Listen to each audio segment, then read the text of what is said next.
Imran Khan led Pakistan's cricket team to World Cup glory in 1992. This could be victory, it is. Pakistan win the World Cup. A magnificent performance. But in the 30 years since, he's gone on to become a philanthropist, setting up a cancer hospital in Lahore, and a political activist, establishing his own party, the PTI, or Movement for Justice. He became Pakistan's 22nd Prime Minister in 2018, pledging to fight corruption and revive the country's struggling economy. He's ushered in a new foreign policy too, moving away from the US and closer to Russia and China. But Pakistan's tense relationship with India did not improve on his watch. His tenure came to a dramatic end in April this year after he was overthrown in a no-confidence vote. He's accused the United States of a conspiracy to remove him from power, a claim the US State Department denies. Khan has taken to the streets to demand another election and, as we heard from Avani earlier, continues to lead rallies of his supporters. I spoke with Imran Khan from Islamabad. Imran Khan, welcome to the program. Thanks for joining us. My pleasure, Mark. Right now, Pakistan is in the midst of an economic crisis. There's huge increases in the cost of living, there's inflation, power costs, currency problems. That's a lot of change, a lot of disruption. Do you think the current government is equipped to handle this crisis? Well, you know, Mark, knowing the aftermath of the coronavirus, it disrupted all supplies, and there was this commodity super cycle. Prices went up, inflation went up all over the world. So my government had very delicately balanced all this, and we managed to keep the prices down, and the sentiment was good because our industrial growth and our agricultural growth was going very well. So when this regime change took place, the market lost confidence. So what we are watching right now is a meltdown. Our currency has lost almost 10% of its value. Stock exchange has crashed. Prices have gone through the roof. Inflation is now about 30%. So the country is facing challenges right now. You've led several protests over the past few weeks. What exactly are you trying to achieve? Are you not concerned that the protests will add to a sense of chaos? Well, the chaos was when, Mark, this what we call the US-backed regime change took place in Pakistan. And so my government was replaced by a government, 60% of the cabinet is on bail. These two families have been ruling Pakistan for 30 years. So my government was the first time we replaced this two-party system and we came into power. Now, the parties that were fighting, contesting against each other, both have joined hands and are in government. But they're facing massive corruption cases.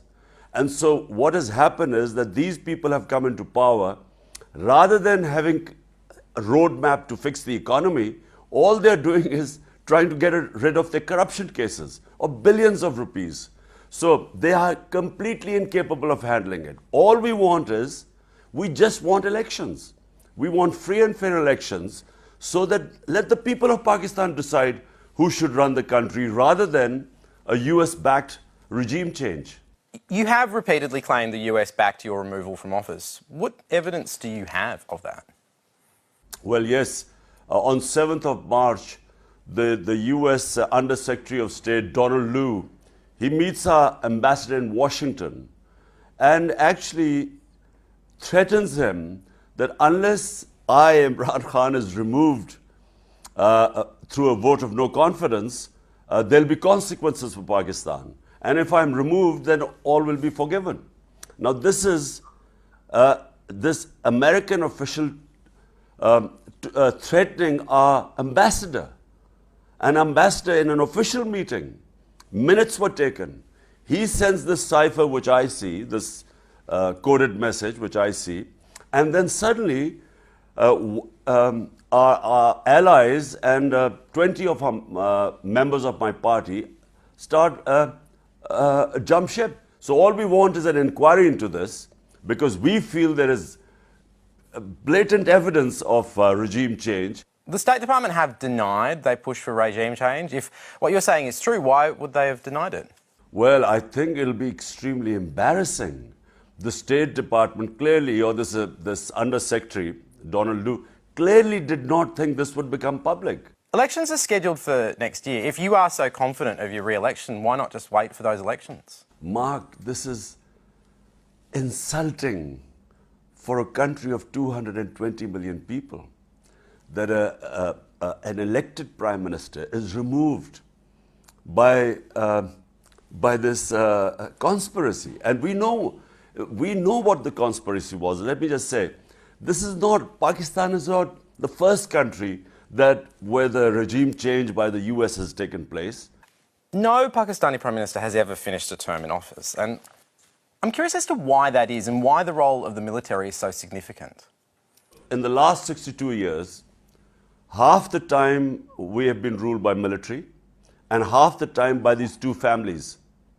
They've ruled us. So I'm the first time it's a new party has come up. And I feel that days of military ruling Pakistan are over. I think there's a consensus in the country that even a poor democratic government is better than a military government, because what happens is that when the military intervention takes place, we go back to square one. We then again have to start our evolution as a democracy. At the moment, do you have any indication from foreign governments that they would support you returning to power? Mark, I don't want any support from foreign governments to get into power. I want free and fair elections. Let the people of Pakistan decide whoever they think is best to govern the country. Just looking now at the India-Pakistan relationship, a couple of weeks ago we had the Indian High Commissioner to Australia, Manpreet Vora, on the show. And he said that Pakistan sponsored terrorism, and that they won't deal with Pakistan until Pakistan deals with that. I'm curious, do you have a response to that position? Well, this is a standard line by India, because you see, where is the terror? There is only one issue between us, and that is Kashmir. And I find that it's just lack of leadership that we have not been able to resolve this issue. Because the advantages of peace in the subcontinent are enormous. Pakistan on one side has China, one of the biggest, fastest growing economy in the world. And then we have India on the other side, which is potentially one of the second biggest market in the world and economy in the world. And then on our other side, we have all the world energy reserves. We have Iran, and then we have Central Asia. So we are strategically placed. If we had peace with India, India then has access to all the energy corridors. It has access to Central Asia, land access. And on the other hand, Pakistan and India, we have access to each other's markets. So the dividends of peace are enormous. But unfortunately, it is all stuck in Kashmir. We have not been able to resolve this issue in 75 years. And in my opinion, it just takes determined leadership. If two can decide to sit down and resolve the issue, then this whole area will be transformed. And may I say that, the issue of resolving Kashmir lies with the people of Kashmir. There's lots of Pakistani Australians watching tonight. Do you have a message for the diaspora? The biggest support actually since this regime change in Pakistan took place, it's never happened before that all the Pakistanis, when we have almost 9 million Pakistanis diaspora living in different countries, and never has it happened that they turned out in such large numbers to support us, to support me. It's never happened, because normally when there's a regime change, there's celebration in Pakistan. People distribute sweets. This is the only time that people came out, and millions of people within the country and Pakistanis outside came out to protest. And so I consider finally that I consider the overseas Pakistanis living in Australia, they are one of our greatest assets. Just lastly, before I let you go, you have had an incredible life. What would you most like to be remembered for? Look, You know, Mark, I've also been very privileged. I've had more love and respect in my country than hardly any other Pakistani. So my contribution to my society would be just that I would, which I started my politics 26 years ago. And I have to say I was inspired by, when I first went to England as a teenager, the two things that inspired me about England: rule of law and a welfare state.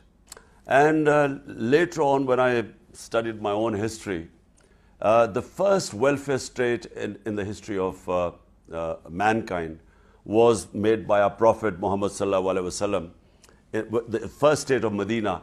This is exactly what he did. And these are exactly the principles which I set out 26 years ago. This is what I want in Pakistan.